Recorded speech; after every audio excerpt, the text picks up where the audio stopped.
Garai vantazo. Mimba ya Mwari naiga. Amen. Zose ngati tunotuwa tupagereki. Mutuma wanacherekeza Basai. Nandizve. Amen. Tunotwara garanesi. Afrika yenu. Afrika yenu.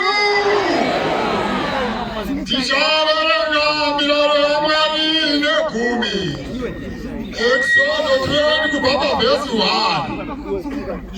Ine Mwari wakataura mashoko ose akati.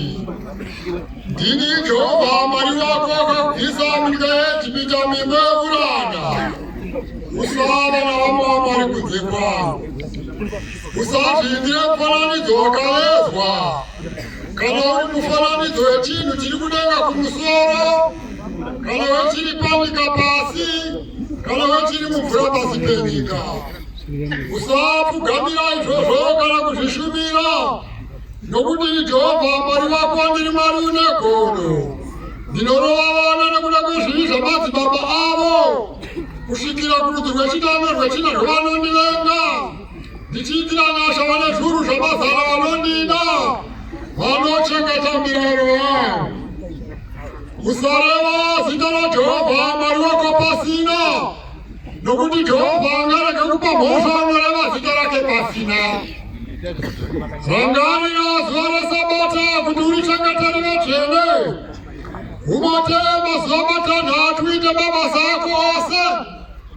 Asi zuva rechinomwe Sabata raJehovha Mwari wako usatombobata mabasa naro. Iwe kana mwanakomana wako, kana mwanasikana wako, kana muranda wako, kana murandakadzi wako, kana zvipfuwo zvako, kana mweni wako uri mukati memasuo ako. Nokuti namazuva matanhatu Jehovha akaita denga nepasi negungwa nezvose zviri mukati mazvo, akazorora nezuva rechinomwe. Naizvozvo Jehovha akaropafadza zuva reSabata akariita dzvene.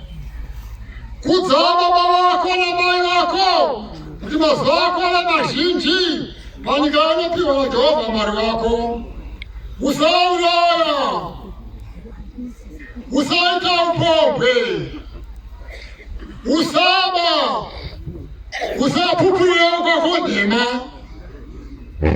usachiva imba yokwako, usachiva mukadzi wokwako, kana muranda wake, kana murandakadzi wake, kana nzoma yake, kana mbongoro yake, kana chimwe chokwako. Kudza